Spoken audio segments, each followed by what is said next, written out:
Hi guys, okay, so I have about 1 kilogram of weight on these scales, and it's not the new 6th edition rulebook. Well, it could be, I'm sure it weighs just as much, but it's not. It's the Warhound Titan body, and it's a beast. I mean, could it weigh more than 6 rhinos maybe? I don't know. All I know is it's probably the biggest and heaviest bit of kit I've ever worked on, and I think I might have said it in the previous video when I was talking over the legs. I mean, it's just fantastic. I know I sound like a little schoolgirl gushing over Justin Bieber or whatnot, but this is my Justin Bieber, this Warhound Titan, and it's absolutely fantastic. Beautiful bit of kit. Does any like the 1980s Bernard Matthews adverts for anyone in the UK that knows that?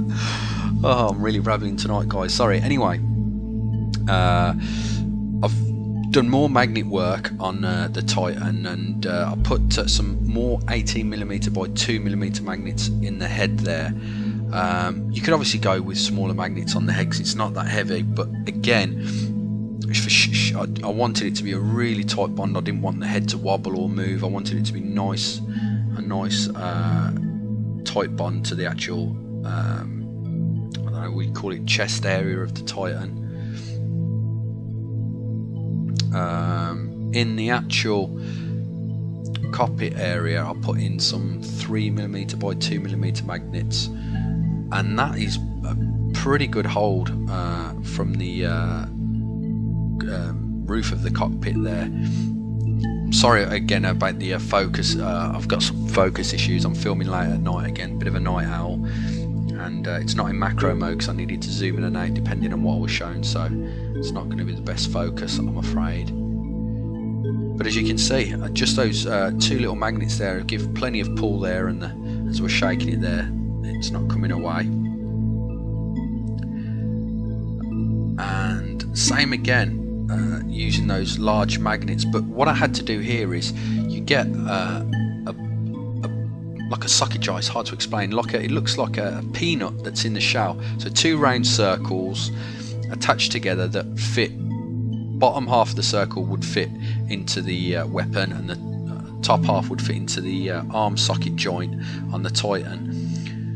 But what I wanted to do is actually saw that in half, so I fit the bottom half of the circle into the weapon and put JB welded the 18mm by 2mm magnet on top of there, put the top half that I sawed off into the shoulder joint, and again put a magnet there, so it created pretty much exactly the same effect as it would do without the magnet. Same length, same height really, because I sanded off the area that I sawed down, and it just gives you that nice ability to play toy soldiers and make good noises as you're moving them around. But more importantly, it's brilliant for transporting purposes, and also if I at some later stage I get some extra weapons, obviously I'll be able to put those on the Titan there.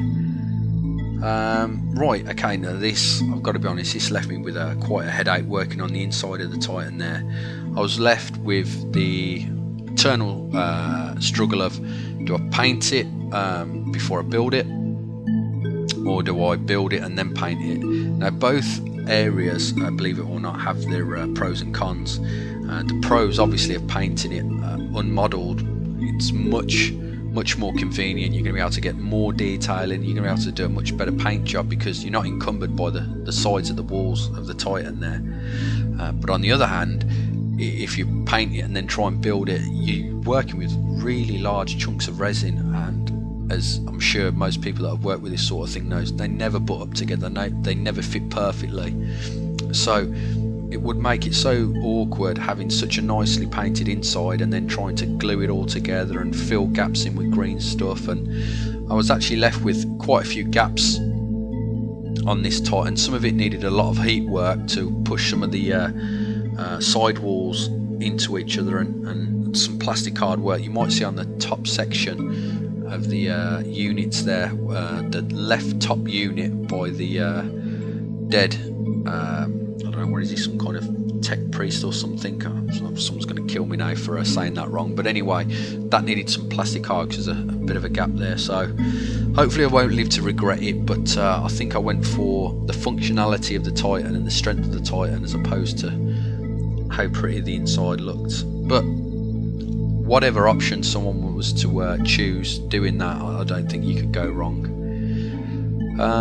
Going over the back area of the Titan, I never had, when I bought this off my friend, I never had the exhaust system, and which was a shame. But then in retrospect it wasn't a shame, because actually it was a blessing in disguise. Now if anyone wants to go on the Forge World website and see the exhaust that you get with these Titans, they're pretty pathetic. They're tiny little straw-like exhausts, and it just looks a bit out of scale with what is essentially a huge hulking Titan. And what I did, I fashioned some makeshift exhaust out of some plastic tubing that I got. I think it's called Evergreen. Sell them you can get them in packs of like plastic hard tubes, and I snipped at the edges and crimped them a little to make them all look beaten up, because hopefully I'm going to paint them all rusty, and it's going to fit in with the theme of this Titan looking really, really beaten up and weathered.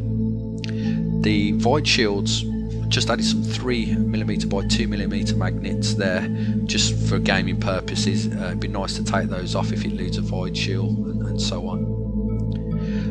The only thing I haven't magnetised is that top carapace piece. The sheer weight of it and the way it clips in, it doesn't move anywhere at all. It stays on firmly, unless someone was to hold it upside down, and which I wouldn't be too happy about someone holding my Titan upside down. It's not going anywhere, so I think I got away with that. So yeah, put it together. It's fully built now, and the only thing missing is the armor plates from the legs and the codpiece armor. Can a Titan wear a codpiece? I don't know. Put a comment below.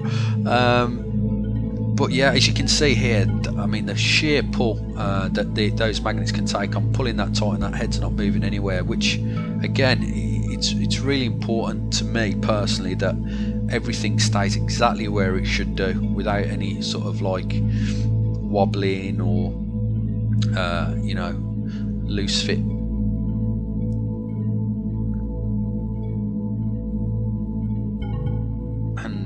Believe it or not, I mean, I don't know how many hours just to get it to this stage it took me, but the sheer number of parts and complexity,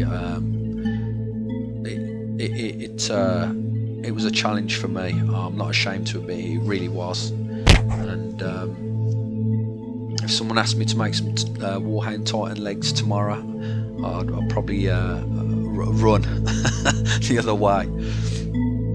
But seeing it all built up, I'm really chuffed, and it's quite the sight for me personally.